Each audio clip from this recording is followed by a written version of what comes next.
Hello student, YouTube के हमारे इस चैनल में आप सभी लोगों का स्वागत है। आज के इस वीडियो लेक्चर में हम लोग पढ़ने वाले हैं कुछ न्यूमेरिकल।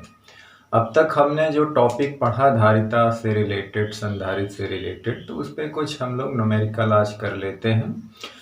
इसके बाद का वीडियो लेक्चर भी बहुत इम्पॉर्टेंट होगा और वो होगा combination of capacitor, combination of संधारित्र, मतलब संधारित्र को किन विधियों द्वारा जोड़कर उसका मान बढ़ाया और घटाया जा सकता है। तो वो तो मेथड है, जैसे रेजिस्टेंस का आप लोगों ने देखा है और आगे देखेंगे भी, हाई स्कूल में देखा है तो आगे इसमें भी है। आगे जो हम लोग करंट इलेक्ट्रिसिटी पढ़ेंगे वैद्युत चालन, उसमें है। तो सीरीज कम्बिनेशन और पैरेलल कम्बिनेशन है। इसके बाद बहुत सारे न्यूमेरिकल हैं, उससे रिलेटेड है। तो अब जो है आगे न्यूमेरिकल ही है और थ्योरेटिकल बहुत कम है। तो चलिए, कुछ चीज़ें जो थी, ये आंशिक जो है परावैद्युत समांतर प्लेट संधारित्र से रिलेटेड कुछ चीज़ें, असल में वो वीडियो बड़ा लंबा हो गया था तो इसलिए हमने कुछ चीज़ें वहाँ पे छोड़ दिया था। तो कुछ चीज़ें थी उसे हम यहाँ पे नोट में लिख लेते हैं। तो जैसे यहाँ पे हमने वो लिखा था कि एप्सिलॉन नॉट ए, ये चीज़ निकल के आई थी। डी है माइनस, अंदर बाहर ले लिया जाए तो T1, T2, T3 ऐसे करके आया था। प्लस अगर समांतर प्लेट संधारित्र के अंदर T1, T2, T3 मोटाई और K1, K2, K3 परावैद्युतांक भर दिया जाए तो उसकी धारिता ये निकल के आई थी।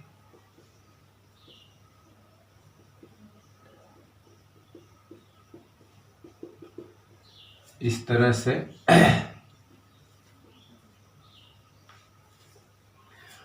अगर इसमें हम ये मान लें,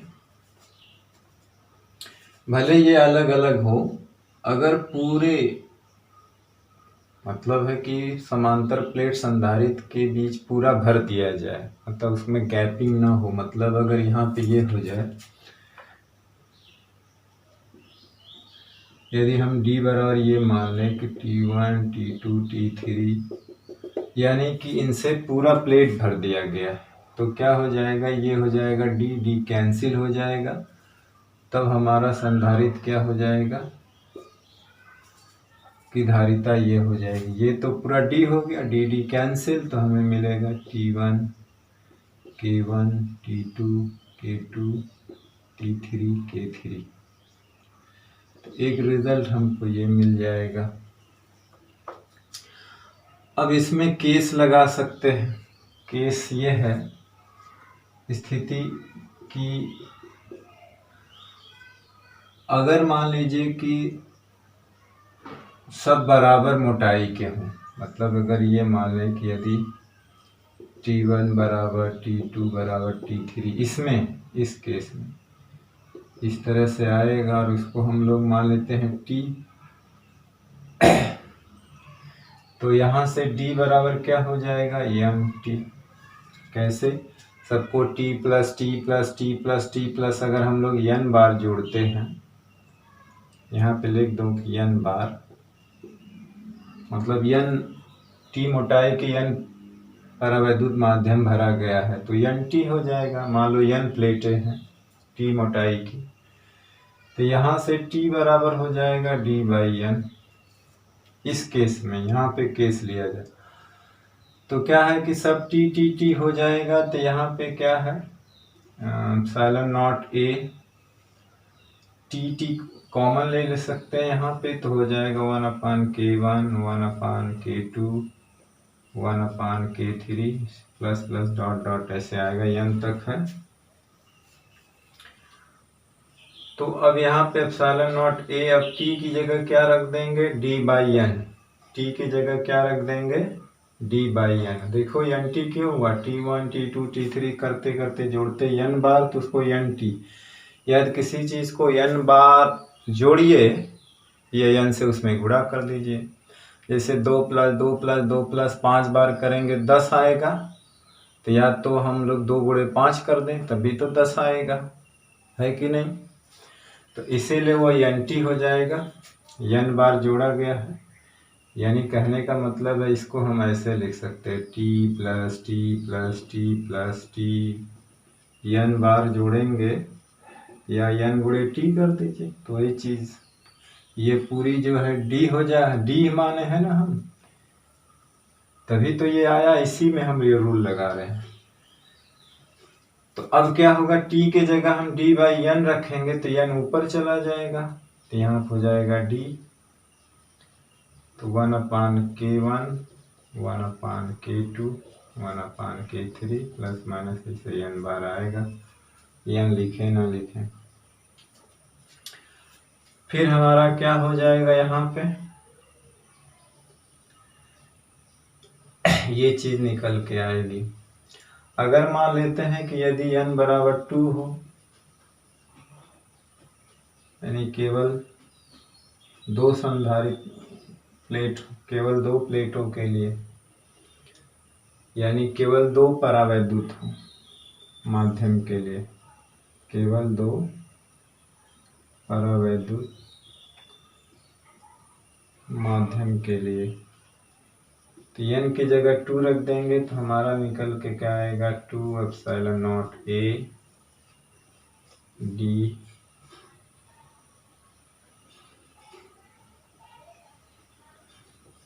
1/k1 1/k2, केवल 2 है ना तो 2 रख दीजिए, यहाँ पे n बार था तो केवल 2 रखिए। तो चलिए यहाँ लिख लेते हैं, तो यह हो जाएगा। अब देखिए ε0 d को हम क्या लिख सकते हैं, y संधारित्र की धारिता, फिर हो जाएगी 2, इसको हल करेंगे तो 2k1 k2 और k1 प्लस k2 ये बन के आ जाएगा।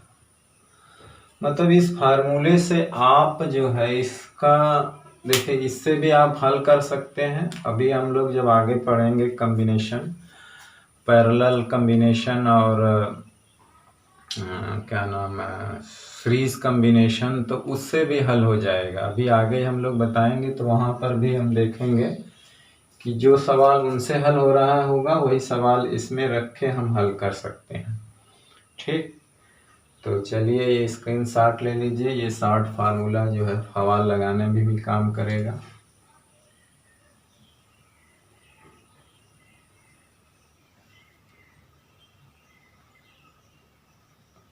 चलिए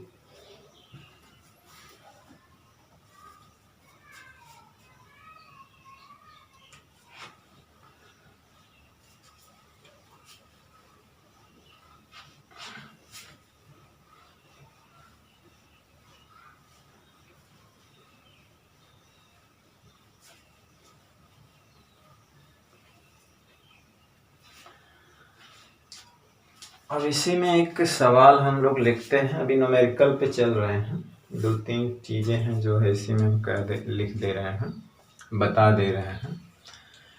एक है कि संधारित्र के ऊर्जा घनत्व तो क्या होता है, संधारित्र की ऊर्जा घनत्व से क्या समझते हैं, इसका व्यंजक प्राप्त करिए। कभी कभी पूछता है कि किसी संधारित्र के ऊर्जा घनत्व से क्या समझते हैं, इसका व्यंजक प्राप्त कीजिए।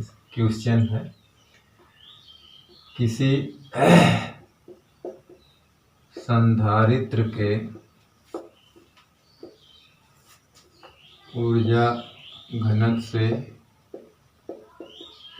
क्या समझते हैं, इसका व्यंजक प्राप्त कीजिए।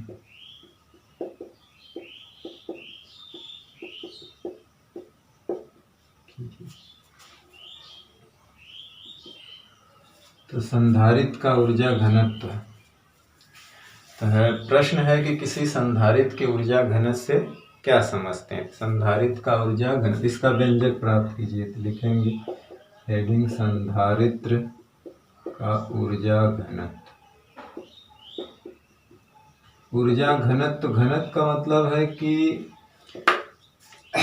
वॉल्यूम से भाग देना, एरिया से भाग देना, लंबाई से भाग देना, तो घनत्व जिसमें केवल लंबाई होती है तो लंबाई से भाग देने पर उसका घनत्व निकलेगा। जिसमें केवल एरिया होती है तो एरिया से भाग देने पर उस चीज़ का घनत्व आएगा। जैसे पृष्ठीय आवेश घनत्व, तो किसी एक पृष्ठ पर आवेश फैला है तो उसके एरिया से भाग देंगे तो उसका घनत्व निकल जाएगा। किसी लंबाई पे चार्ज फैला, उसकी लंबाई से भाग देंगे तो उसका घनत्व निकलेगा, रेखीय आवेश घनत्व। तो उसी तरह से संधारित्र की ऊर्जा घनत्व, तो संधारित्र में क्या हो, दो प्लेटें होती हैं, उनकी लंबा प्लेट का क्षेत्रफल होता है, उनके बीच की दूरी होता है, तो उनके बीच एक वालू, एक जगह होती है, तो वहाँ पे आयतन होता है। तो आयतन, तो मतलब कहने का मतलब है कि संधारित्र की प्लेटों के बीच संचित एकांक आयतन में संचित ऊर्जा को ही ऊर्जा घनत्व कहा जाता है। जैसे प्लेटों के अंदर जो ऊर्जा संचित है तो उसके एकांक आयतन में कितनी ऊर्जा संचित है उसी को क्या कहा जाता है, ऊर्जा घनत्व कहा जाता है। भाई पूरे प्लेट में संचित ऊर्जा जो भी होगी हाफ CV² जो भी आती है, लेकिन उसके एकांक आयतन में संचित ऊर्जा को ही संधारित्र का ऊर्जा घनत्व कहते हैं। यानी संधारित्र के एकांक आयतन में संचित ऊर्जा को इसका ऊर्जा घनत्व कहते हैं। संधारित्र के एकांक आयतन में मतलब उसकी पूरी ऊर्जा में आयतन से भाग देंगे तो ऊर्जा घनत्व आएगा, क्योंकि वहाँ आयतन बन रहा है। संधारित्र का जो प्लेट का क्षेत्रफल है उनके बीच की दूरी है, क्षेत्रफल में और दूरी से गुणा करेंगे तो वॉल्यूम ही आएगा, आयतन ही आएगा। तो वहाँ पे आयतन मतलब पूरे आयतन में ऊर्जा तो है, लेकिन उसके एकांक आयतन में ऊर्जा को ऊर्जा घनत्व कहते हैं संधारित्र। तो संधारित्र के एकांक आयतन में संचित ऊर्जा को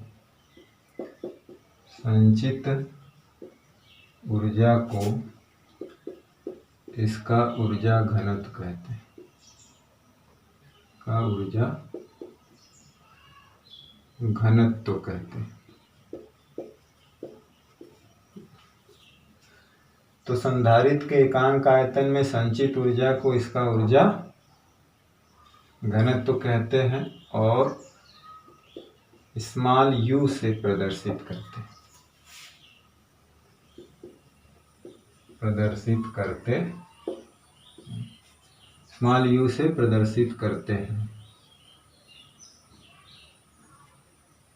ठीक, तो यदि संधारित्र का आयतन क्या हो, संधारित्र के प्लेटों के बीच का आयतन V' हो, मान लो यदि संधारित्र, क्योंकि हम V यहाँ पे विभवांतर से यूज मिला रहे हैं अक्षर, तो V' मान लें। यदि संधारित्र के प्लेटों के बीच संचित ऊर्जा U तथा इसका आयतन जो है, इसका आयतन क्या हो, V' हो, तो U बराबर क्या हो जाएगा, U/V', संचित ऊर्जा बटे आयतन, यानी इसको हम लोग क्या लिखेंगे, जूल पर घन मीटर। इसकी अगर हम बीमा निकालें तो क्या आएगा, इसका होता है ml² T-2 और इसका होता है L3, तो ml इनवर्स T-2। ठीक है, अब व्यंजक देख लिया जाए।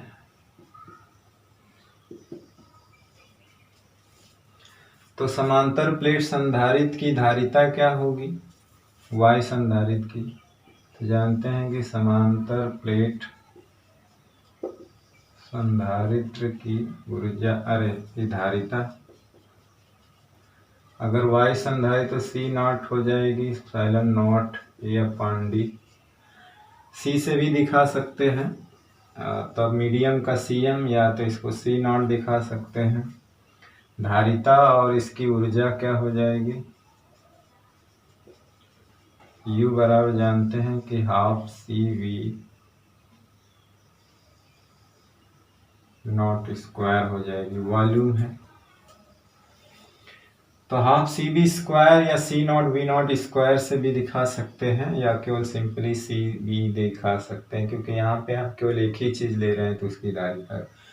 जब हम कहीं परावैद्युत संधारित्र और वायु संधारित्र लेते हैं तो वहाँ पे सी नॉट सी या सी एम एम मतलब मीडियम या सी से यूज करते हैं। तो आप सिंपली यहाँ पे जब सिंगल चीज़ की बात हो रही है तो सी ही यूज कर सकते हैं, ठीक। या डिफरेंट दिखाना है तो आप यूज कर सकते हैं। अब क्या है कि इसमें जो है आप सी नॉट की वैल्यू रख दीजिए तो हमें यू बराबर क्या मिलेगा, सी नॉट की वैल्यू क्या है, epsilon naught A upon D V naught square, ठीक। अब परंतु हम जानते हैं कि प्लेटों के बीच ई बराबर होता है वी इंटू डी। अगर हम ई नॉट वी नॉट इसलिए ले रहे हैं कि वायु संधारित्र है। हालांकि जब सिंगल चीज की बात हो रही है तो आप ई ही रख सकते हैं, ठीक। तो यहाँ से हम लोग वी नॉट की जगह क्या लिख सकते हैं, ई not upon D,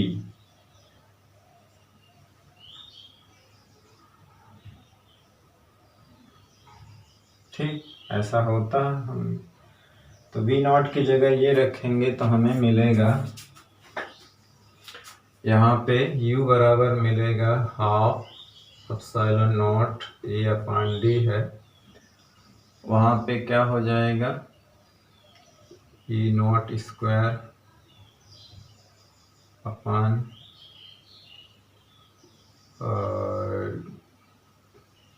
D square,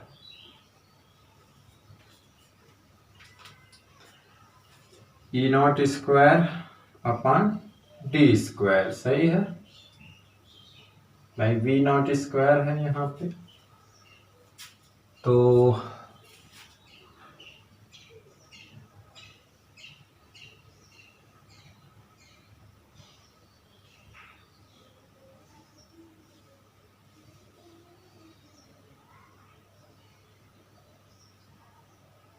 ठीक, तो इसको थोड़ा सा और वो लिख दीजिए। तो half epsilon naught E naught square या सिंपली ई स्क्वायर भी लिख सकते हैं। यहाँ जो मैंने C naught E naught V naught लिखा है उसको आप सिंपली सी वी ई लिख सकते हैं। सॉरी, यहाँ पे कुछ गड़बड़ी नहीं हो रही है, हाँ तो ठीक तो है। वहाँ की v बराबर ई डी होता है ना, मैंने गलत लिख दिया, सॉरी, तभी तो हमने कहा गलत क्यों आ रहा है।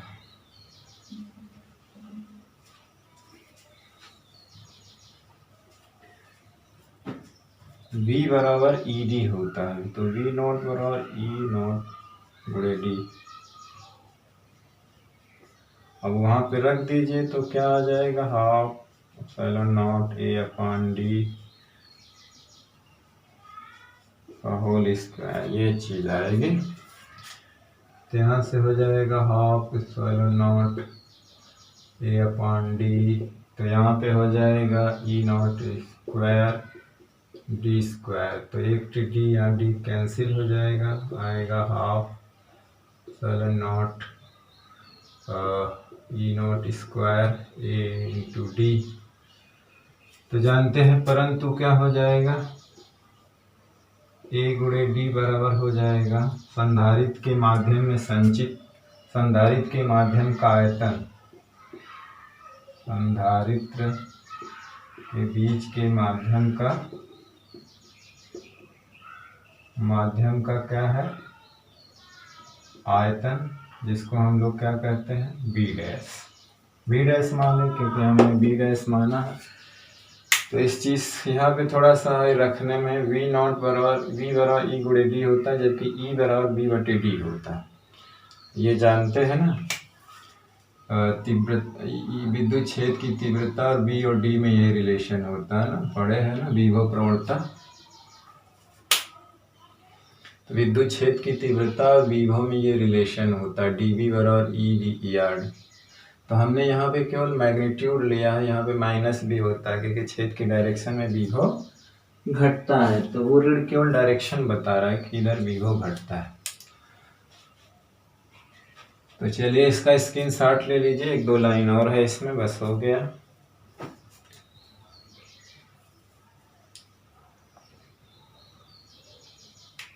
चलिए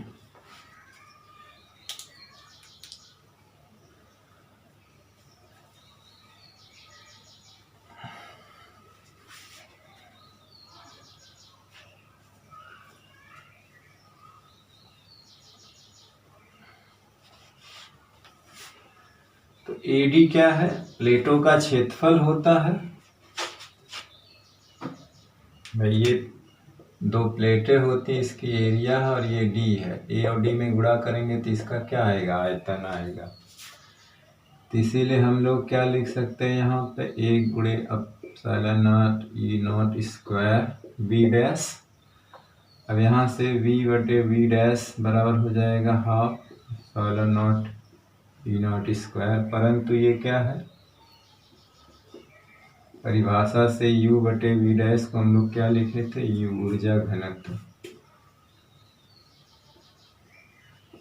तो इसीलिए u बराबर क्या आ जाएगा? ऊर्जा घनत्व half epsilon naught E naught square.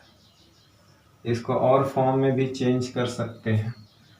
अगर प्लेटों के बीच जो है ई का वैल्यू क्या होता है? सिग्मा एप्सिलॉन नॉट होती है ना, प्लेटों के बीच का जो विद्युत क्षेत्र होती है तो ये होती है, तो ये भी रख सकते हैं। यही बराबर होगा क्यू, अगर उसका चार्ज अगर वो है तो ए एप्सिलॉन नॉट, ऐसा भी रख सकते हैं यहाँ पे। तो हालांकि एक एरिया तो ऊपर थी ही, हम ई की बात कर रहे हैं।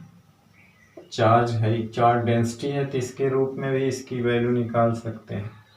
आप यहाँ पे रखेंगे एप्सिलॉन नॉट, ई की वैल्यू हो जाएगी सिग्मा स्क्वायर बटे एप्सिलॉन नॉट स्क्वायर, तो एक ही कट जाएगा, तो यू की वैल्यू और भी आ जाएगी हाफ सिग्मा स्क्वायर बटे एप्सिलॉन नॉट, ये भी आएगा। आप चाहें तो इसके रूप में भी रख के एक मान निकाल सकते हैं। ठीक, चलिए इस चीज को नोट कर लीजिए।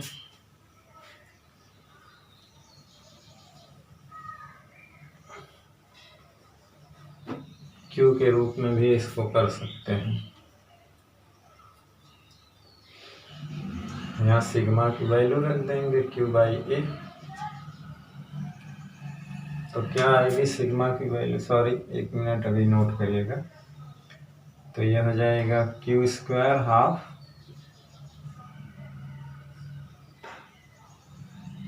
और नीचे एप्सिलॉन नॉट है ही है,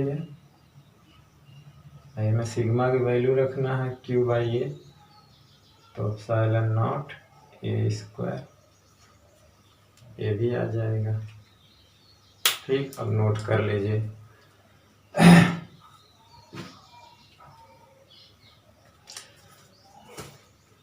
चलिए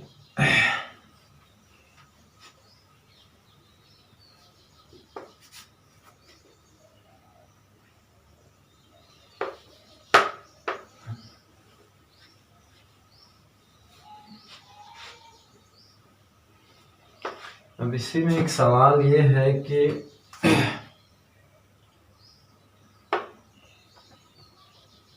एक समांतर प्लेट संधारित्र है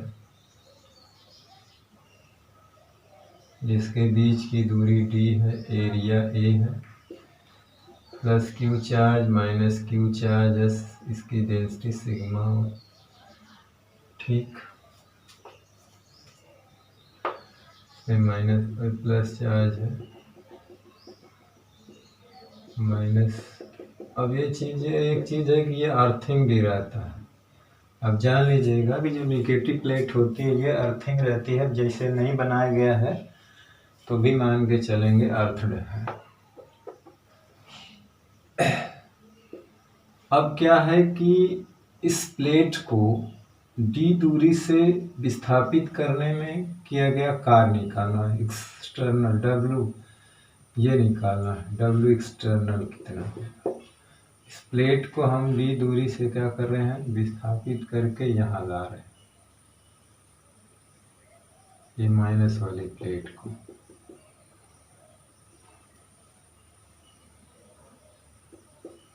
तो इस क्योंकि यहाँ पे ट्रैक्टिव फोर्स लग रहा है बराबर, तो हमें अगर इस प्लेट को दी दूरी से हम विस्थापित कर दें इधर, तो हमें कितना वर्क करना पड़ेगा। तो एक तरीका तो बहुत सिंपल है कि आप ये जानते हैं कि W एक्सटर्नल एजेंट द्वारा work change in potential energy मतलब UF माइनस UI। तो पहले इस इनिशियल पोजीशन में क्या इसकी एनर्जी है, फिर इस पोजीशन में इसकी एनर्जी क्या है, इसका डिफरेंस ले लीजिए। और यहाँ हम लोग एक मेथड और बताएंगे, फोर्स इनटू डिस्प्लेसमेंट्स, तो एक कॉन्सेप्ट भी आ जाएगा, तो यहाँ पे UI क्या हो जाएगा, जानते हैं कि हाफ CV स्क्वायर होता है, तो यहाँ पे V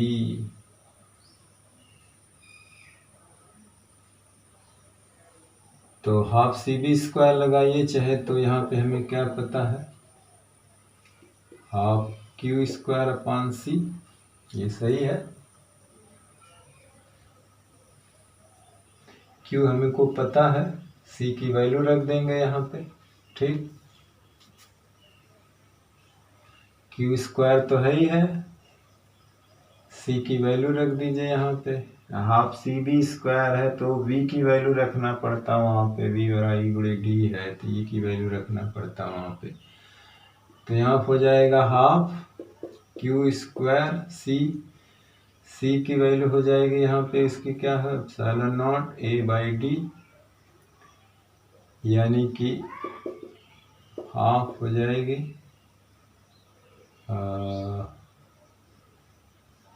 Q square D upon epsilon not A।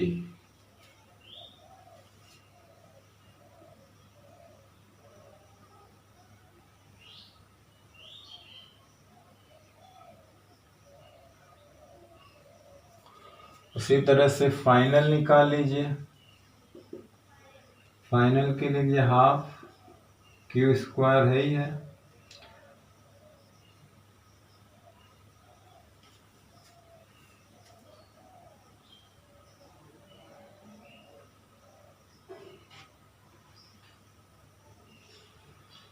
और C की वैल्यू क्या हो जाएगी, epsilon not A upon 2D हो जाएगी, हो जाएगी हाफ Q स्क्वायर और 2D ऊपर चला जाएगा, और 2 से 2 कैंसिल हो जाएगा, D ऊपर, ये 2 से 2 कैंसिल हो जाएगा, Q स्क्वायर D ऊपर हो जाएगा, नीचे एप्सिलॉन A हो जाएगा। तो एक्सटर्नल एजेंट द्वारा किया गया कार्य क्या हो जाएगा, Q स्क्वायर D बटे एप्सिलॉन नॉट A में से घटा दीजिए half Q square D epsilon not A, यही आया था ना वो। तो ये पूरा ये हाफ घटाएंगे तो क्या आ जाएगा, हाफ आ जाएगा Q square D epsilon not A, इतना काम किया जाएगा एजेंट द्वारा। या आप हाफ CV स्क्वायर से भी करेंगे तो V स्क्वायर को रहने दीजिएगा, वहाँ पे पोटेंशियल डिफरेंस है, C की वैल्यू रख दीजिएगा वहाँ पे। या हाफ QV भी चाहिए तो हाफ QV से भी निकल जाएगा, Q रहेगा, V की वैल्यू आप चेंज कर सकते हैं, या ये खुद ही है, या Q स्क्वायर अपॉन C से भी रख सकते हैं, और हाफ CV स्क्वायर, तो V की वैल्यू मत चेंज करिए, रहने दीजिए, V की C वाली वैल्यू बदल दीजिए। जैसे यहाँ पे हाफ CV स्क्वायर आएगा तो हाफ C की वैल्यू क्या है, epsilon not A/D V square, ये आएगा। तो इस फॉर्म में भी आप किया गया कार्य निकाल सकते हैं। दूसरी चीज, पहले वो डी था, फाइनल केस में क्या हो गया, 2D।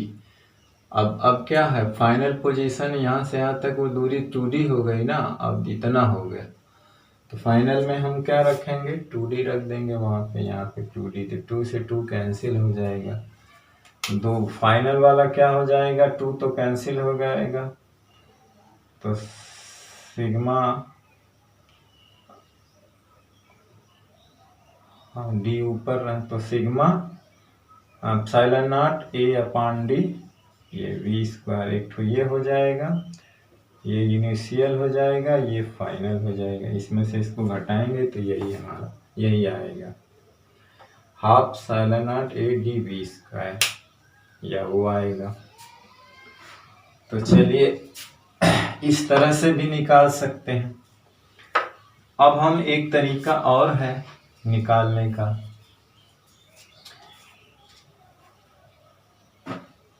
कि इस पे हम एक फोर्स लग रहा है अंदर की ओर, तो एक एक्सटर्नल यहाँ पे लगाएंगे। एक्सटर्नल वर्कआउट भी निकालना है, तो एक्सटर्नल फोर्स और विस्थापन। तो जाहिर सी बात है, जितना फोर्स अंदर लग रहा है इस प्लेट पर, उतना ही फोर्स हम इधर लगाएंगे। तो पहले हम इस प्लेट द्वारा इस पे फोर्स निकालने कितना है। एक तरीका है कि इस प्लेट द्वारा इस पे ये फोर्स निकल लग रहा है, वो कितना है, अभी इसी के बराबर ये है, अपोजिट डायरेक्शन में है यहाँ पे, तो हमें ये अगर लगाएंगे तो माइनस आ जाएगा, ये है तो उसी डायरेक्शन में विस्थापन, दोनों प्लस लें।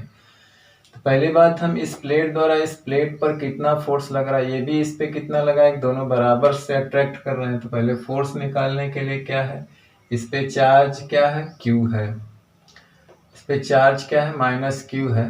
तो अट्रैक्टिव फोर्स अगर हम क्यू को चिन्ह के साथ रखेंगे तो वो केवल यही बताएगा कि फोर्स अट्रैक्शन है। तो एक तरीका यह है कि पहले हम लोग, ये तो निकल ही गया,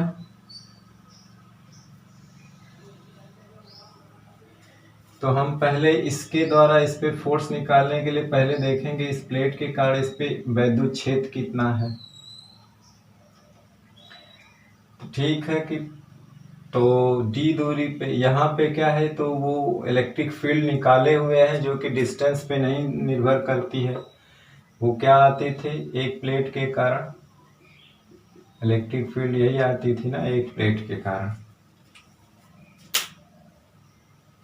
एक प्लेट के कारण फील्ड यही आती थी ना। अगर दोनों प्लेट होंगी प्लस माइनस, तो अंदर तो हो जाएगी सिग्मा बटा एप्सिलॉन नॉट, लेकिन बाहर क्या आती थी, जीरो आती थी। तो इस प्लेट के कारण यहाँ पे फील्ड क्या होगी, तो इसमें डिस्टेंस होता नहीं, दूरी पे यहाँ यहाँ चार हर जगह जो है बराबर होगी।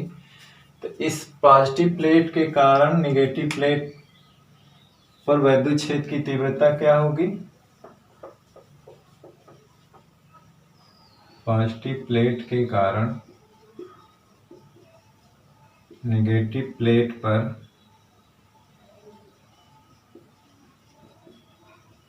विद्युत क्षेत्र की तीव्रता ई हो जाएगी सिग्मा 2 एप्सिलॉन नॉट। ठीक, या इसको हम लिख सकते हैं Q by A 2 epsilon not. अब इस वैद्युत क्षेत्र के कारण उस पे लगने वाला फोर्स क्या होगा, तो उस पे चार्ज, इस क्षेत्र के कारण नेगेटिव प्लेट पे लगने वाला फोर्स, इस क्षेत्र के कारण नेगेटिव प्लेट पर लगने वाला विद्युत बल हो जाएगा F बराबर QE। तो वहाँ पे Q माइनस Q है, तो हालांकि वो केवल अट्रैक्टिव बताएगा, इसलिए माइनस नहीं ले रहे हैं चिन्ह। तो Q है और गुणे E की वैल्यू क्या है, Q 2A एप्सिलॉन नॉट। तो हमारा फोर्स निकल के आया Q square 2A epsilon not. तो इस फोर्स के विरुद्ध अगर हमको इसको एक्सटर्नल फोर्स द्वारा, तो निगेटिव प्लेट को दी दूरी से विस्थापित करने में किया गया कार्य क्या होगा? निगेटिव प्लेट को दी दूरी से विस्थापित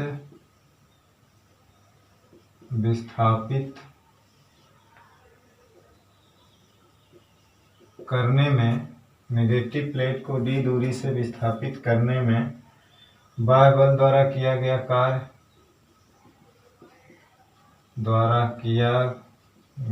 कार्य क्या होगा? देखिए फोर्स, दोनों प्लेटों के बीच जो फोर्स आएगा ये आएगा, ठीक ना। ये भी देखिए एक कंसेप्ट है।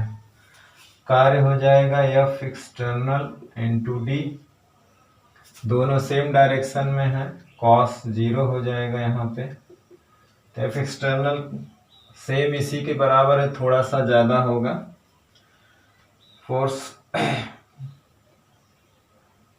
तो हो जाएगा ये Q square 2A epsilon not into D. तो ये वर्क एक्सटर्नल एजेंट द्वारा किया गया कार्य क्या आ गया?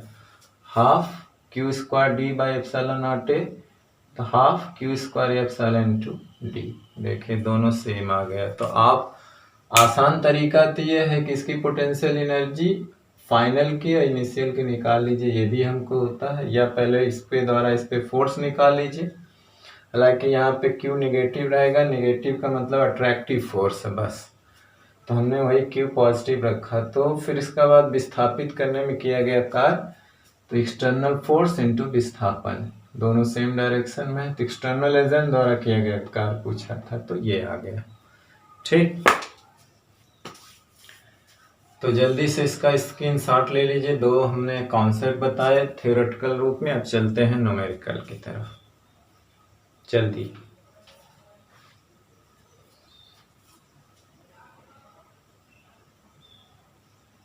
ठीक,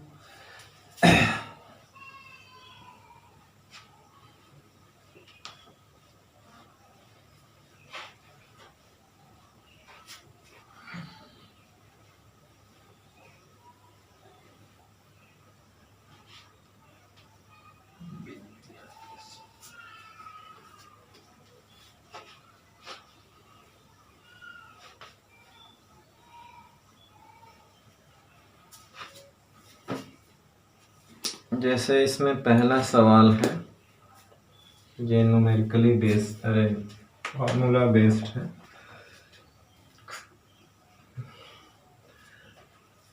कि इस एक 20 माइक्रोफैरड धारिता के संधारित्र को,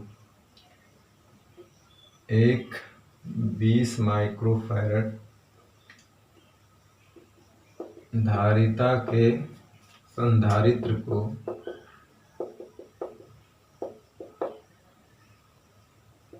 10 किलोवोल्ट विभवांतर से आवेशित किया जाता है,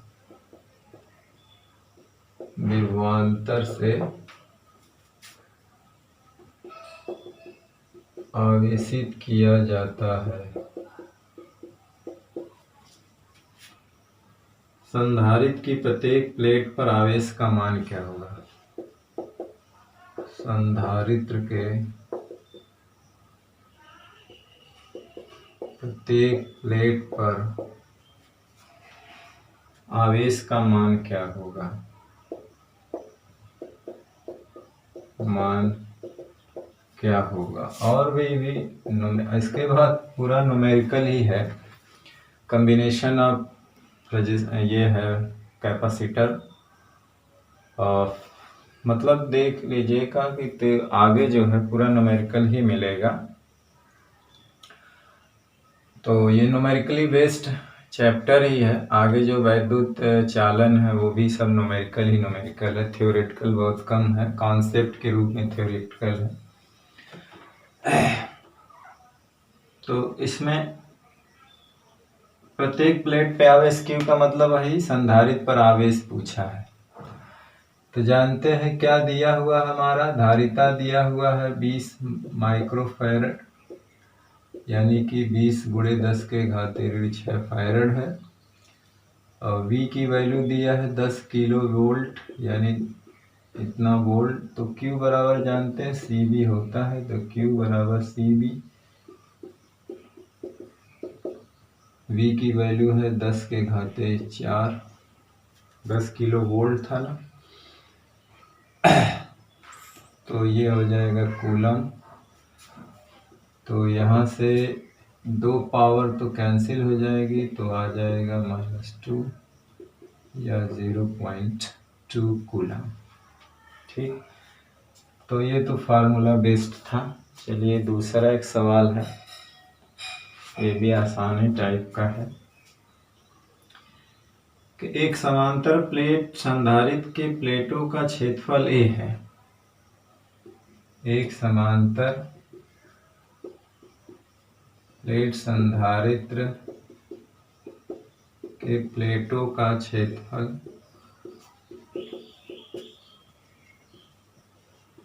A है।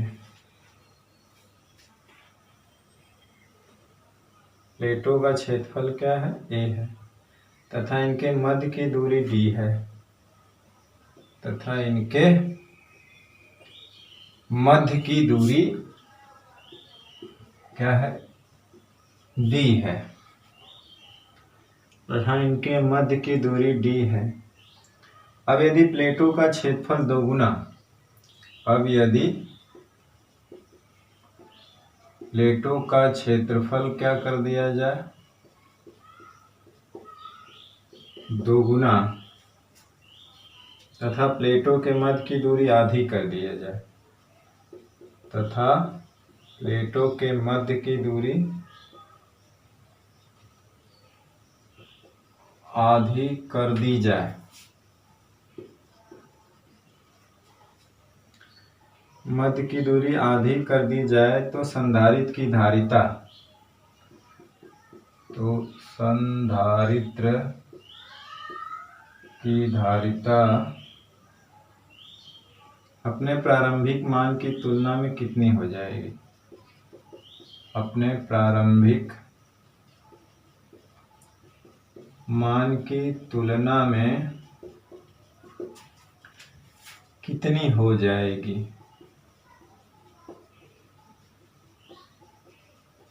अपने प्रारंभिक मान की तुलना में कितनी हो जाएगी? ठीक ना। तो एक समांतर प्लेट संधारित्र के प्लेटों का क्षेत्रफल A है तथा इनके मध्य की दूरी D है। अब यदि प्लेटों का क्षेत्रफल दोगुना कर दिया जाए, दूरी आधी, तो संधारित्र मान लो C डैश है, तो पहले धारिता क्या हो जाएगी? पहले धारिता रही होगी ये, और बाद की धारिता मान लेते हैं क्या है? C डैश है, तो epsilon not A dash D dash है मान लीजिए।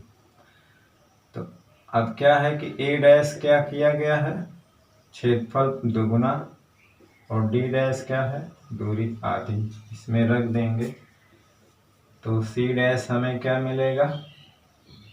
एप्सिलॉन नॉट गुणे 2A, और ये हो जाएगा D/2। 2 ऊपर चला जाएगा, 4 एप्सिलॉन नॉट A/D, यानी C डैश मतलब पहले की क्या हो गई? 4 गुना हो गई। पहले की क्या हो गई? धारिता 4 गुना हो जाएगी। अब इसी में आगे पीछे कभी कभी दूरी दुगुना कर दिया जाए, क्षेत्रफल आधा कर दिया जाए, तो आप इस तरह से इसको बना सकते हैं। जैसे इसमें कहा कि एरिया डबल है, दूरी आधी, कभी कभी कहा दूरी दूना एरिया आधा, कभी कभी खाली एरिया आधा कर दिया जाए या एरिया दूना कर दिया जाए, कभी कभी दोनों में से एक ही बदलता। तो आप इसको इधर उधर करके कर सकते हैं। तो जल्दी से स्क्रीनशॉट लीजिए, तीसरे सवाल को देखते हैं।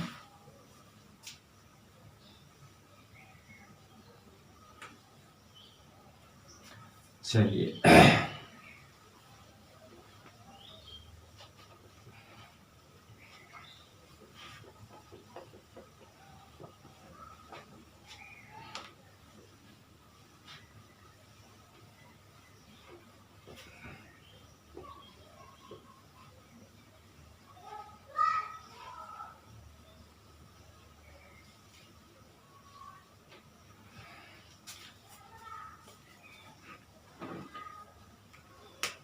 तीसरा सवाल जो है अच्छा है।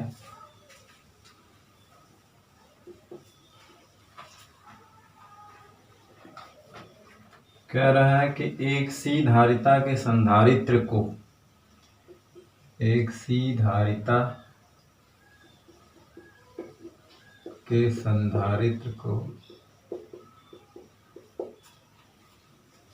V वोल्ट की विभवांतर की बैटरी से संयोजित करने पर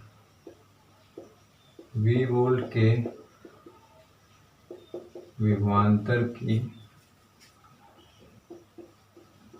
बैटरी से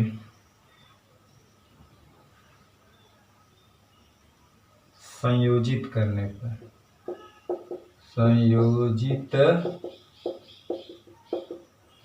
पर इसके प्लेटों पर आवेश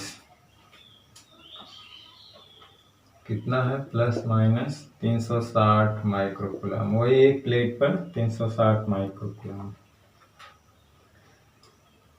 विभवांतर के मान में 120 वोल्ट कमी कर दिया जाए। यदि विभवांतर के मान में 120 वोल्ट की क्या हो जाए, कमी कर दी जाए,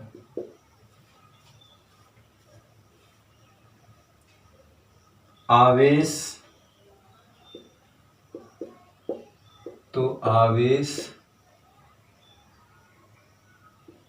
120 माइक्रोकूलम हो जाता है।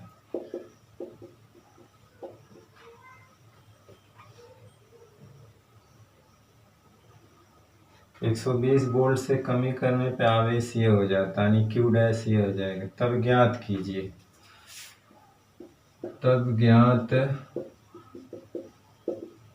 कीजिए पहला क्या है, संधारित्र के प्लेटों के मध्य आरोपित विभवांतर, यानी मेन विभवांतर। संधारित्र के प्लेटों के बीच विभवांतर मतलब V। दूसरा है संधारित्र की धारिता क्या है, संधारित्र की धारिता C। तीसरा है आवेश का मान, जबकि आरोपित विभवांतर को 120 वोल्ट से बढ़ा दिया जाए। आवेश का उस समय मान ज्ञात करना है जब विभवांतर को 120 वोल्ट से बढ़ा दिया जाए।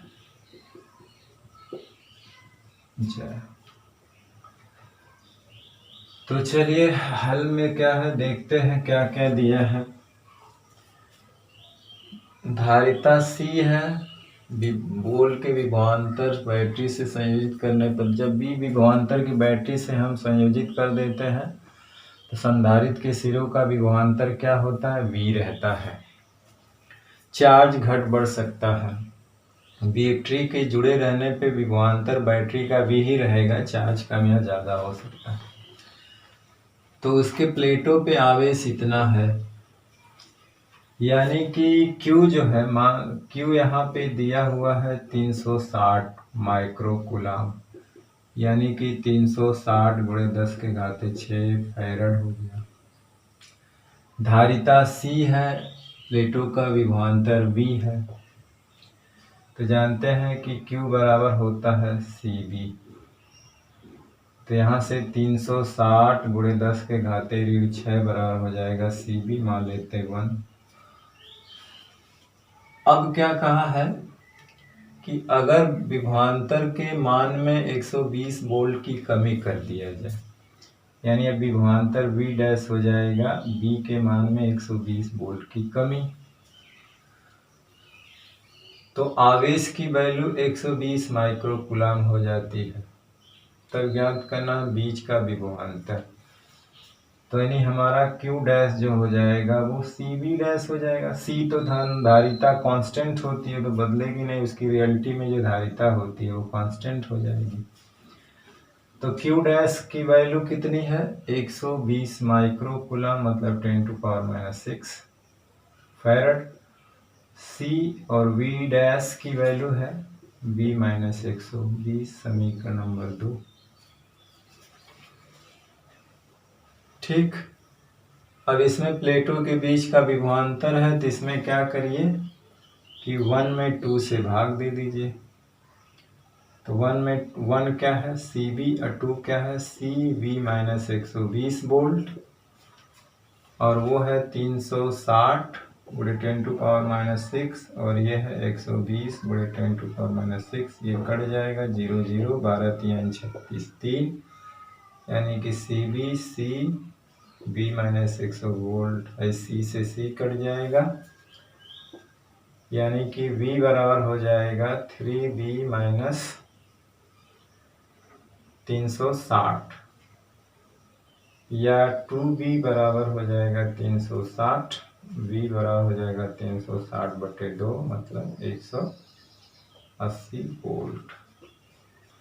यानी उसका जो उस समय का विभवांतर बैटरी का जो है वो जो लगा है वो कितना हो जाएगा 180 वोल्ट हो जाएगा। ठीक, 180 वोल्ट। अब क्या है दूसरा सवाल, संधारित्र की धारिता V की वैल्यू जो है समीकरण नंबर 1 में रख दीजिए, धारिता मिल जाएगा। तो V का मान जो है समीकरण 1 में रखने पर दूसरा मिल जाएगा। तो C × 180 वोल्ट बराबर 360 × 10⁻⁶। C बराबर 360 × 10⁻⁶/180 यानी हो जाएगा 2 × 10⁻⁶ फैरड, वही माइक्रो फैरड हो जाएगा। फिर कह रहा है कि आवेश का उस समय मान ज्ञात कीजिए जब विभवांतर को घटा दिया गया, अरे बढ़ा दिया गया 120 वोल्ट से। पहले V था 180 वोल्ट, अब बढ़ा करके 120 वोल्ट। और तो चार्ज का मान नहीं कहा कि विभवांतर का मान घट बढ़कर होने से चार्ज का मान भी घट बढ़ सकता है। अब जैसे बैटरी 120 वोल्ट से जुड़ी थी, अब 180 वोल्ट पे तो 120 और जोड़ दिया गया, तब चार्ज और संचित हो जाएगा। तो मान लीजिए कि चार्ज जो है तीसरा है कि विभवांतर का मान 120 वोल्ट बढ़ाने से अब आवेश जो है प्लेटों पर Q डबल डैश हो जाता है। तीसरा मान लेते हैं अब चार्ज Q डबल डैश हो गया, तो इसके वजह से अब क्या हो जाएगा C तो वही रहेगा, V का मान V से कितना किया गया है 120 वोल्ट बढ़ा दिया गया। मानेंगे कि अब आवेश का जब विभवांतर 120 बढ़ाने से प्लेटों पे चार्ज जब क्या हो गया Q डबल डैश हो गया। ठीक, तो यही सब कॉन्सेप्ट है, बस पकड़ के रखना है। तो Q डबल डैश अब प्लेटों पे चार्ज, तो C की वैल्यू हमको पता है, V भी पता है 180 है 120, तो हो जाएगा 2 × 10⁻⁶ और ये कितना है सब हो जाएगा 300 वोल्ट, 2 300, तो ये हो जाएगा 2 3 6 और 2 0 10⁻⁴ कूलम, ये आंसर आ जाएगा। ठीक, तो इस तरह से हम लोग सवाल को हल करेंगे। तो जैसे जैसे दिया है वैसे वैसे हम लिखते जाएंगे। ठीक, अब Q की वैल्यू दिया था, धारिता C थी, विभवांतर V था, Q बराबर CV से समय। फिर कहा है कि विभवांतर हमने V से 120 वोल्ट घटा दिया, तो मान लीजिए V डैश हो गया, तो जाहिर सी बात चार्ज भी बदल जाएगा, तो Q डैश बराबर CV डैश। C बदलता नहीं, संधारित्र का कांस्टेंट रहेगा, तो ये समीकरण 2 में 1 से भाग दे दिया गया। बाकी इस तरह से निकाल लेंगे। जल्दी स्क्रीनशॉट लीजिए, चलते चौथे सवाल की तरफ।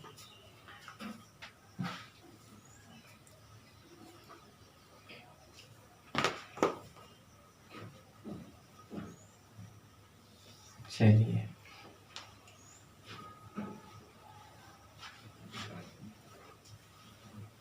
चौथा भी लगता है फार्मूला बेस्ड सवाल है।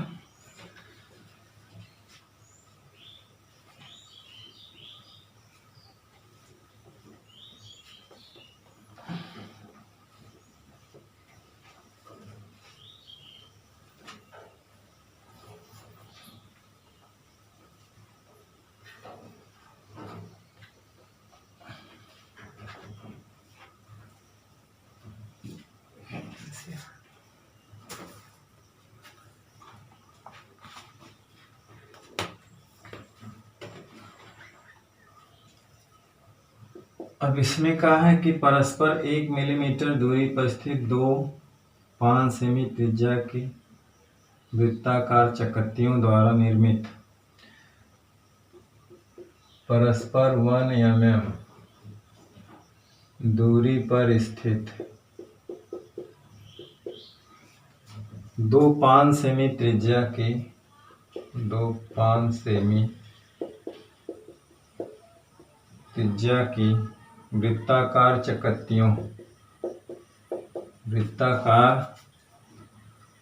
चकत्तियों द्वारा निर्मित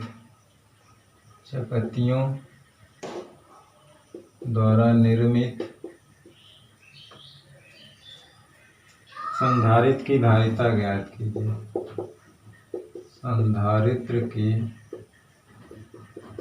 धारिता ज्ञात कीजिए।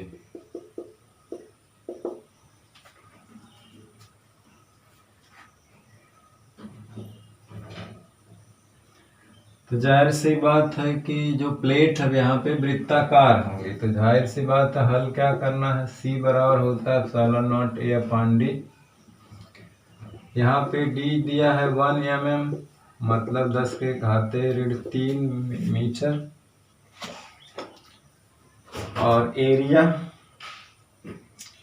R दे दिया है 5 सेमी, यानी इसको हम लिखेंगे 5 सेंटीमीटर मतलब 5 गुणे 10 के घाते 2 मीटर। तो वृत्ताकार है तो इसलिए इसकी एरिया जो होगी पाई आर स्क्वायर, पाई की वैल्यू हो जाएगी 3.14, आर हो जाएगा 5 गुणे 10 के घाते 2 का स्क्वायर, मीटर स्क्वायर है। बात एप्सिलॉन नॉट की वैल्यू जानते हैं 8.85 गुणे 10 के घाते 12 मीटर स्क्वायर बराबर कूलम स्क्वायर। अब बाकी सारे मान तो इसमें रख देना है, बस कैलकुलेट कर देना, आ जाएगी कैलकुलेशन में। क्या है, एप्सिलॉन नॉट की वैल्यू 8, 5 फिर 12 ही होता है कि 8, 12।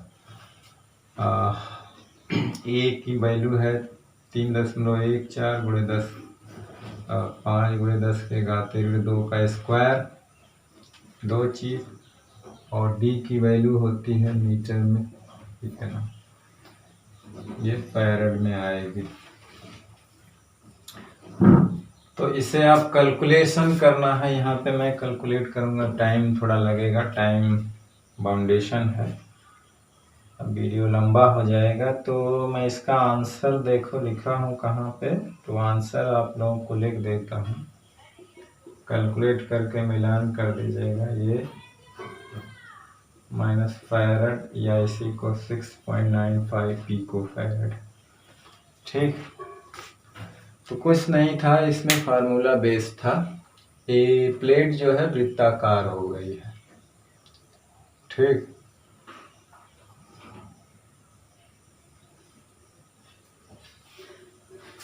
चलिए 5वां सवाल है, आप इसको थोड़ा सा स्क्रीनशॉट ले लीजिए, स्क्रीनशॉट ले लीजिए या तो खुद लगाइएगा, बस सबसे इसे कैलकुलेट करिएगा, देखिए इतना आता है कि नहीं।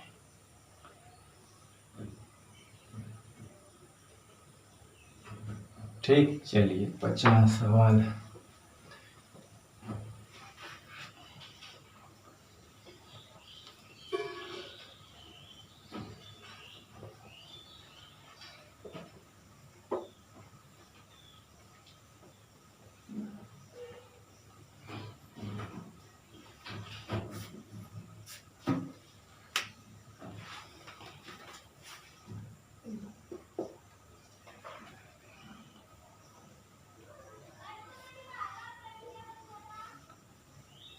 तो 5वां सवाल है कि एक समांतर प्लेट संधारित्र की प्लेट का क्षेत्रफल 100 वर्ग सेमी है।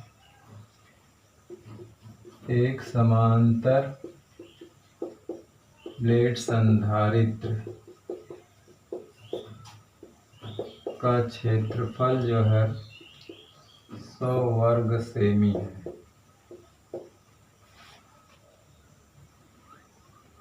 तथा प्लेटों की मध्य की दूरी 1 mm है। तथा प्लेटों के मध्य की दूरी क्या है? 1 mm है, 1 मिलीमीटर है। संधारित्र को 120 वोल्ट की बैटरी से संयोजित करने पर संधारित्र को 120 वोल्ट की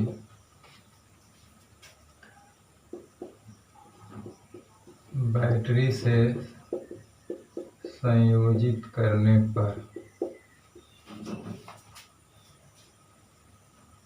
0.12 माइक्रोफैरड 2 माइक्रोफैरड आवेश संचित होता है। आवेश संचित होता है।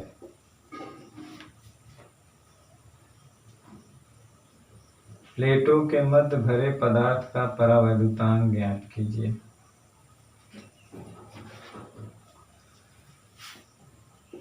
प्लेटों के मध्य भरा परावैद्युतांक पदार्थ का, भरे पदार्थ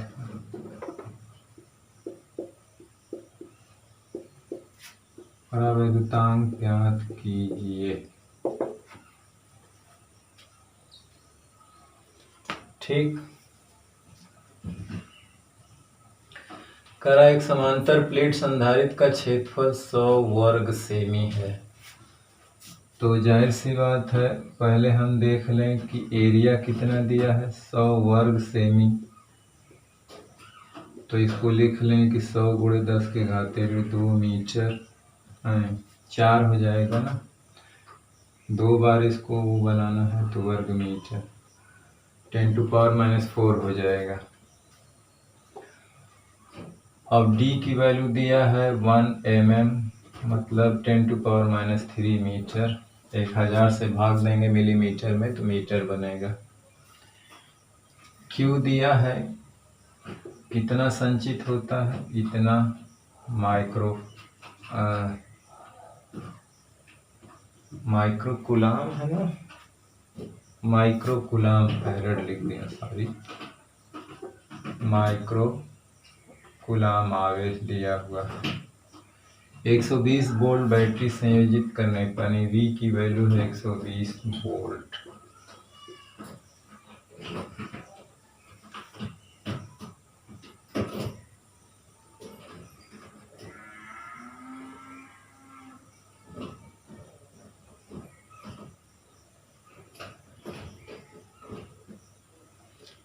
तो प्लेटों के मध्य भरे जो है,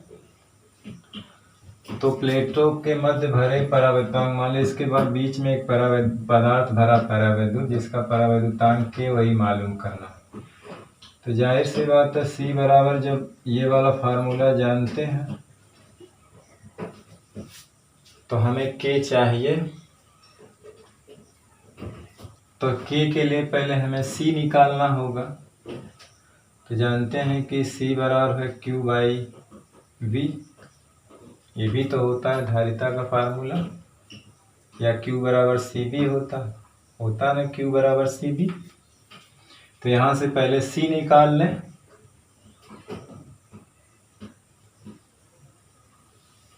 तो यहाँ से धारिता निकल जाएगी, फिर हम यहाँ पे इसको रख के कैलकुलेट कर लेंगे।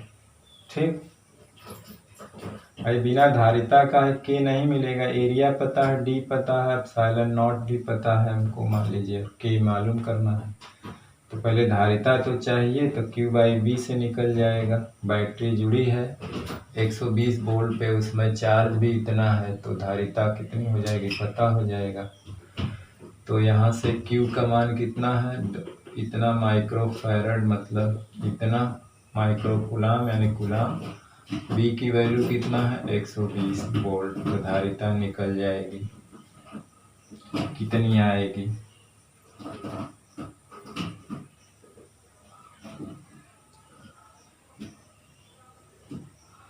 ये धारिता उसी वक्त है जब के भरा गया है, उसी फार्मूला, क्योंकि उसी वक्त का ये चार्ज है, उसी वक्त का ये विभवांतर है।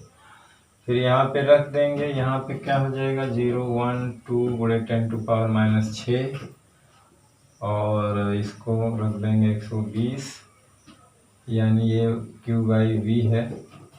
और इधर अब साइलेंट नाट की वैल्यू होती है 8.85 गुणे 10⁻12। एरिया दिया 100, यानी कि 100 गुणे 10⁻⁴। के की वैल्यू पता करनी है और डी दिया है 10⁻⁻3। अब यहाँ से हमें के कैलकुलेट करना है, तो के बराबर क्या हो जाएगा? ये सारी चीज़ बटे में आ जाएगी, ये भी बटे में रहेगा। तो ये 0.12 गुणे 10⁻⁻6 गुणे 10⁻⁻3, नीचे रहेगा 120, 8.85 गुणे 10⁻12, फिर 100 गुणे 10⁻⁴। अब इसी को आप लोगों को करना है कैलकुलेट। कैलकुलेशन आपके ऊपर है। और के की वैल्यू हम आंसर से लिख दे रहे हैं 11.3। अब मिलान करना है कि देखिए आता है कि नहीं आता है। ठीक, चलिए जल्दी से स्क्रीनशॉट ले लीजिए इसका। छठवां सवाल लगाते हैं। 3 सवाल और है, जल्दी से।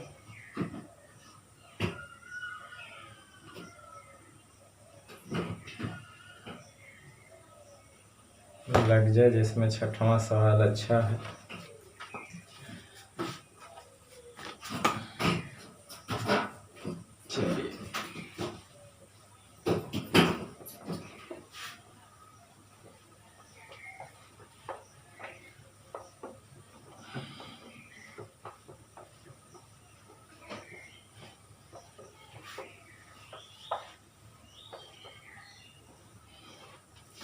चलिए जल्दी से छठवां सवाल नोट करिए।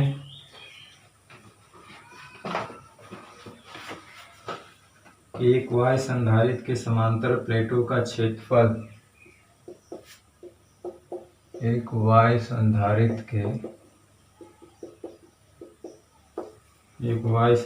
के समांतर प्लेटों का क्षेत्रफल,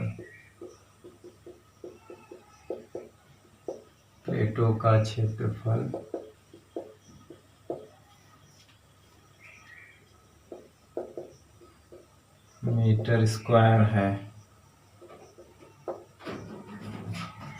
तथा उनके बीच की दूरी 0.01 मीटर है, तथा उनके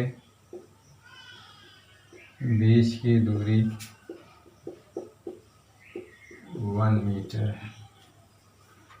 इन प्लेटों के बीच विभवांतर 3000 वोल्ट। इन प्लेटों के बीच विभवांतर 3000 वोल्ट है।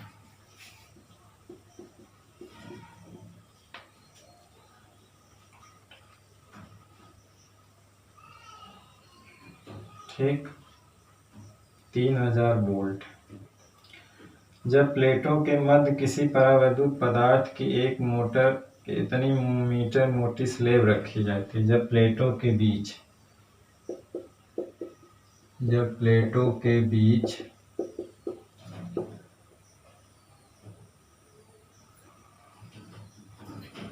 किसी परावैद्युत पदार्थ की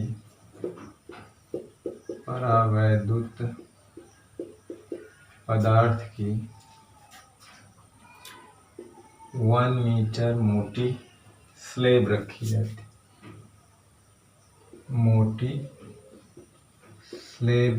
जाती, है,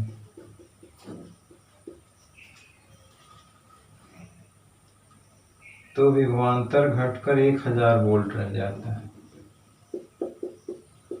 तो तो विभवांतर घटकर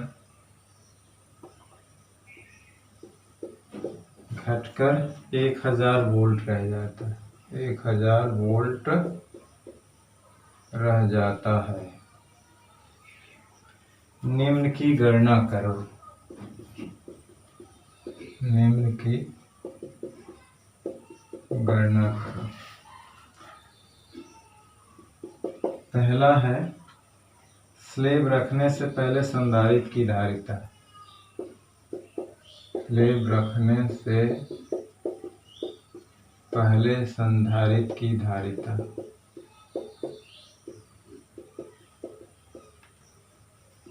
दूसरा है प्रत्येक प्लेट पर आवेश। प्रत्येक प्लेट पर आवेश कितना है। तीसरा है पदार्थ का परावैद्युतांक।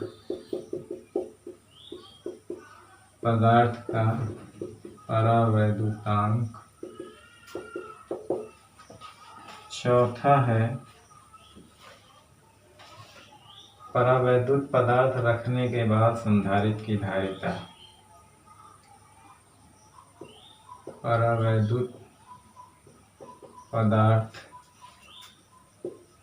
रखने के बाद संधारित्र की धारिता।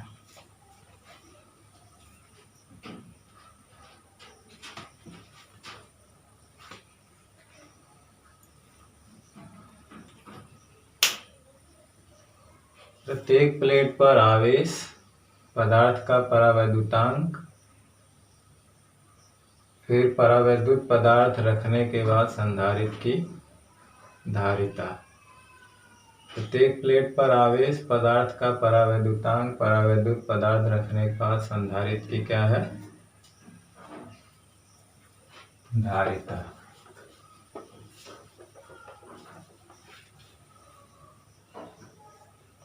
ठीक। तो एक वाय संधारित्र के समांतर प्लेटों का क्षेत्रफल दिया हुआ है। पहले जो जो चीज दिया है लिख लेते हैं। क्या दिया है, इतना वर्ग मीटर है, मीटर स्क्वायर है। फिर क्या दिया है, प्लेटों के बीच की दूरी d दिया है, 0.1 मीटर है। विभवांतर दिया है, कितना है, 3000 वोल्ट है। ठीक। तो जब प्लेटों के बीच किसी परावैद्युत पदार्थ की पट्टी रख दी जाती है, विभवांतर घट जाता है। सही है।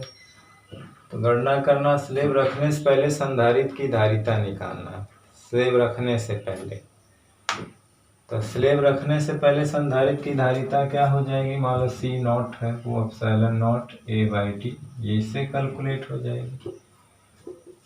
8.85 गुणे 10⁻⁻12। एरिया कितने भाई, 0.2 है, और ये d कितना है, 0.1 मीटर।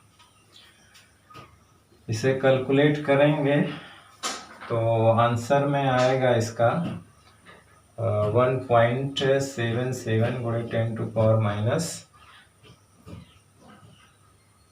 फैरेड। ठीक, इतना आएगा। अब देख लीजिएगा कैलकुलेट करके। तो ये तो पहला हो गया।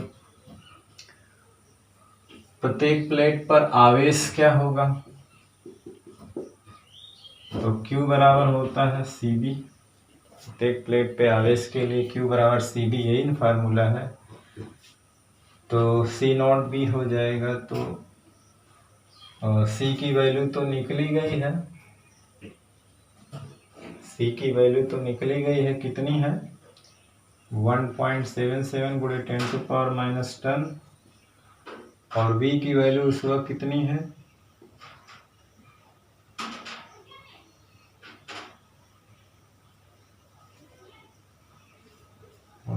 3000 वोल्ट है।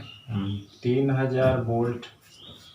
तो अब इसे कैलकुलेट करेंगे तो 3000 है, 3 0 तो इससे कैंसिल हो जाएगा, 10⁻7 हो सकता है। ये 3 सते 3 7 3 7 3 21, कि 3 सतह 21 हो गया, 2 23, 3 एकम 3 2 5, इतना आएगा 10⁻⁻7 कूलाम आ जाएगा। तीसरा है के पूछा है, तो के बराबर होता है C/C0 भी होता है। तो C की वैल्यू जानते हैं Q/V, और C0 बराबर हो जाएगा Q/V0। यहाँ पे ये चीज़ देख लेते हैं, तो Q कैंसिल हो जाएगा, यानी कि V0/T। हालांकि आप लोग जानते भी हैं, एक याद रखिएगा कि K की वैल्यू जैसे V0/V होता, K बराबर E0/E होता, ऐसा पढ़ा दिया गया है। F0/F होता पीछे, और K की वैल्यू निकालना है तो C/C0 होता। इस तरह का आप लोग याद रखिएगा। जब हम विभव पढ़ा रहे थे तब ये आया था, इलेक्ट्रिक फील्ड पढ़ाए थे तब ये आया था, फोर्स पढ़ाए थे तो भी इसमें आया था, और अभी धारिता पढ़ा रहे हैं कि ये एयर में है और ये परावैद्युतांत भरने पर है, दोनों में रिलेशन लिए थे, और उसके वक्त उसकी परिभाषा भी लिखे थे कि माध्यम में संधारित्र की धारिता और निर्वात में धारिता के अनुपात को के कहा जाता है। तो डायरेक्ट आप इसको लिख सकते हैं। चार्ज तो फिक्स रहेगा, विभवांतर घट बढ़ रहा है। चार्ज जो प्लेट पर रख दिया गया है, विभवांतर को कम या ज्यादा किया जा रहा है, क्योंकि जब बैटरी जुड़ी रहती है तो V कांस्टेंट होता है, चार्ज बदल सकता है। बैटरी हटा ली गई है तो वो, अब बैटरी हटा करके उसमें प्लेट के अंदर वो रखा जा रहा है तो चार्ज तो कांस्टेंट रहेगा। हाँ, प्लेट रखने से एक चीज़ घट जाएगा, विभवांतर घट जाएगा, तो वो 3000 से कितना हो गया, 1000 हो गया, लेकिन चार्ज में कोई फर्क नहीं पड़ेगा। तो ये डायरेक्ट इससे भी लगा सकते। तो V0 की वैल्यू क्या थी, 3000 थी पहले, और बाद में 1000 घट के हो गया, तो कट के कितना हो गया, 3। तो K की वैल्यू 3। ये इम्पोर्टेंट इसमें था कॉन्सेप्ट। और चौथा है कि पदार्थ का परावैद्युतांक रखने के बाद धारिता, तो जाहिर सी बात है कि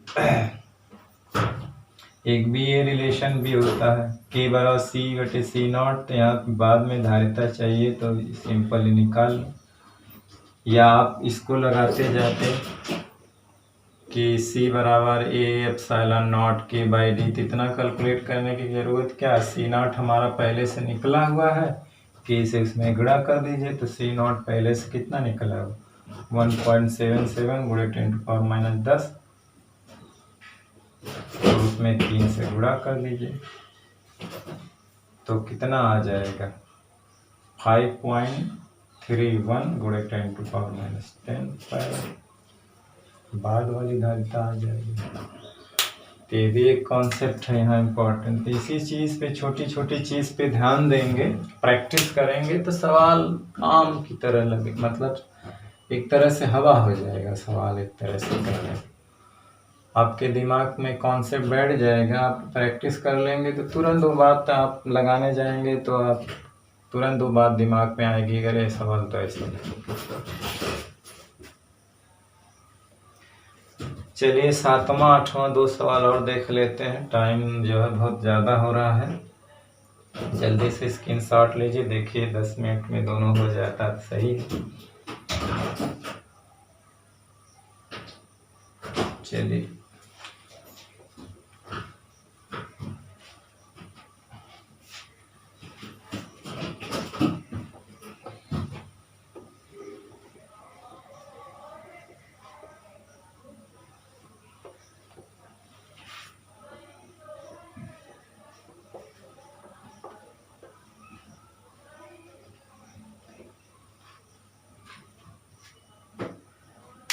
चलिए एक सवाल है कि एक समांतर प्लेट संधारित्र जिसका प्लेट का क्षेत्रफल इतना है, एक समांतर प्लेट संधारित्र, एक समांतर प्लेट संधारित्र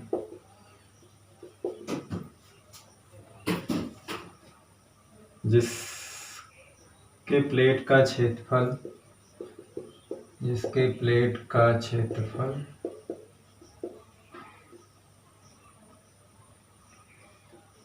2×10⁻³ मीटर स्क्वायर है।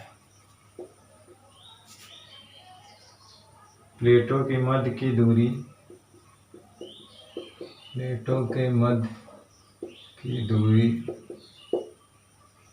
0.01 मीटर है। प्लेटों के मध्य 6 mm मोटाई की,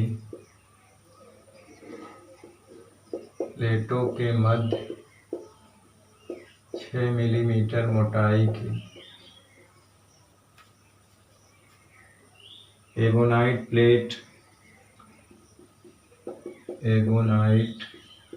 की प्लेट के बराबर थीम रखी जाती है।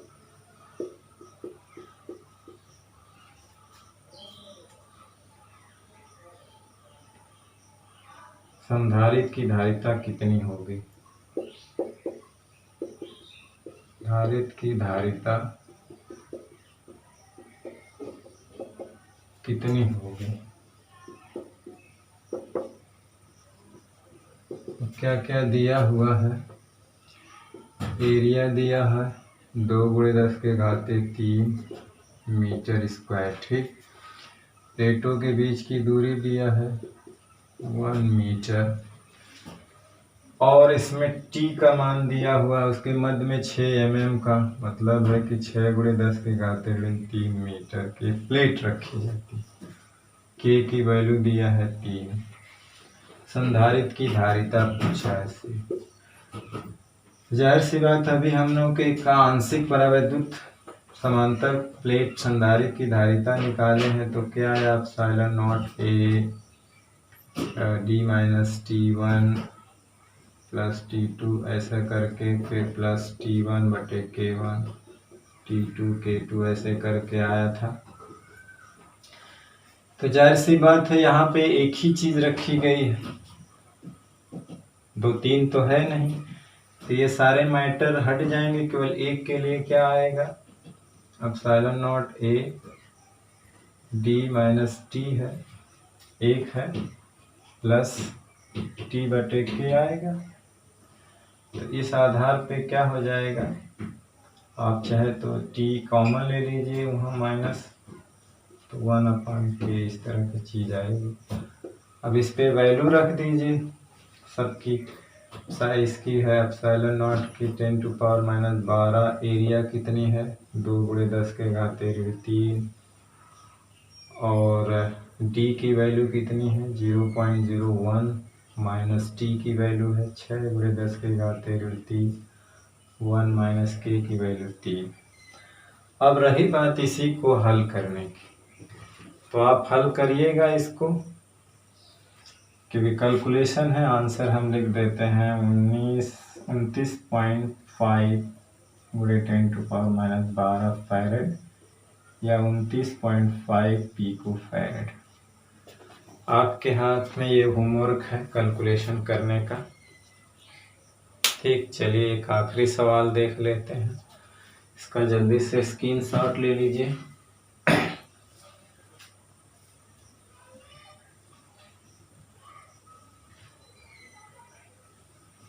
इस सवाल में क्या था कि एक प्लेट थी और उसी में एक प्लेट और रखी गई है टी मोटाई की, आई पूरा डी था। तो आंशिक परावैद्युत समांतर प्लेट संधारित्र है ये, यानी आंशिक समांतर प्लेट संधारित्र का जो फार्मूला है उसी पे ये लगेगा।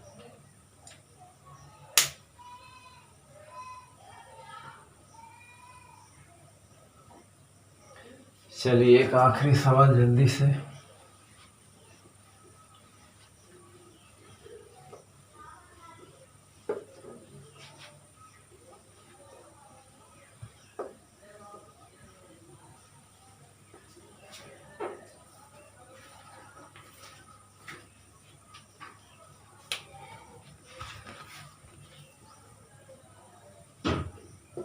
लिखा है कि एक समांतर प्लेट संधारित्र की धारिता C है। एक समांतर प्लेट संधारित्र की धारिता C है।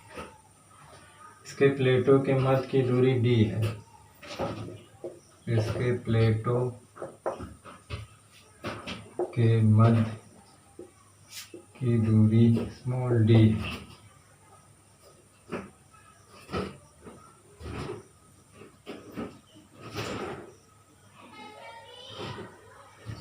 यदि प्लेटों के मध्य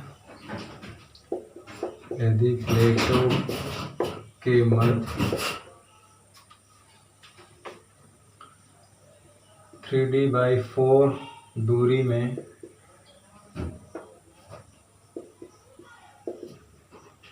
एक परावैद्युत वाला पदार्थ भरा जाता है। एक परावैद्युत पदार्थ भरा जाए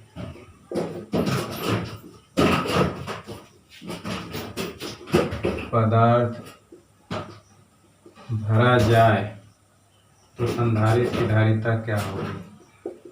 तो संधारित्र की धारिता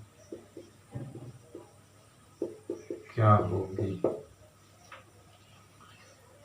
तो यहाँ पे देखिए हल में क्या दिया है कि D हमारा दिया है, D तो है ही है, यहाँ पे T दिया हुआ है स्मॉल t 3D/4।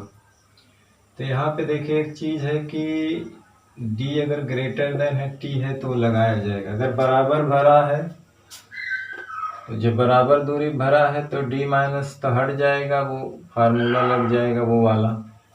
तो देखिए यहाँ पे D ग्रेटर है T स्मॉलर है, तो हम ये वाला फार्मूला लगा सकते हैं। एप्सिलॉन नॉट एक ही दिया हुआ है, D माइनस T 1 माइनस के 1 के लिए T इसके बराबर होता तो ये पोर्शन हट जाता, 1/k केवल बचता है। तो अब यहाँ पे मान रख देंगे सब, बस हल कर देना है। C हमारा फाइनल आ जाएगा C। एप्सिलॉन नॉट A रहने दीजिए, उसी के फॉर्म में आएगा। धारिता C है, प्लेटों के मध्य की दूरी D है, क्षेत्रफल A है। परावैद्युत पदार्थ भरा जाए तो D रहने दीजिए, T की वैल्यू क्या है 3D/4 है और 1/k है। बस इसी को हल कर देना है, डायरेक्ट फार्मूले पे रखिए। हालांकि ये एक तरीके से और आ जाता, वो तरीका यह है कि जैसा हम लोग आंशिक समांतर प्लेट संधारित्र का जो वो निकाले थे, व्यंजक निकाले थे, जिस रास्ते से आकर के जिस तरीके से हम लोग व्यंजक डेवलप किए थे, उस तरह से भी ये लग सकता है, क्योंकि अंत में जाके यही फार्मूला डेवलप होगा, मतलब डिराइव होगा। पहले दोनों प्लेटों के बीच विभवांतर रखते, क्या है ये प्लेट है, इसके बीच में रखा गया है, पूरा है D है, तो हम पहले Y में विभवांतर निकाल लेते V1, फिर माध्यम में निकाल लेते, फिर कुल विभवांतर निकाल लेते V1 + V2, फिर धारिता Q/ΔV कर देते और E की वैल्यू यहाँ रख देते Q/A∈0, तो भी आएगा। तो यही फार्मूला डेवलप होगा, तो हमें क्या है डायरेक्ट लगा दीजिए। अब इसी चीज़ को आप हल कर दीजिए बढ़िया से। अब इसी चीज़ को हल करके निकालिए, जो आंसर आएगा वही आंसर आएगा। ठीक है, आपको इसको केवल हल करके सेट करना है इस चीज़ को, लास्ट में जो आंसर आएगा वही आएगा। ठीक, केवल T के जगह ये रख देना, बाकी तो ये रहेगा। इसका परावैद्युतांक मान लेते हैं, जो परावैद्युत पदार्थ भरते हैं उसका परावैद्युतांक मान ले K है। ठीक, तो अब हम आज का ही लेक्चर जो है समाप्त हो गया, समाप्त करते हैं, क्योंकि वीडियो लगभग 1.5 घंटे का बन गया।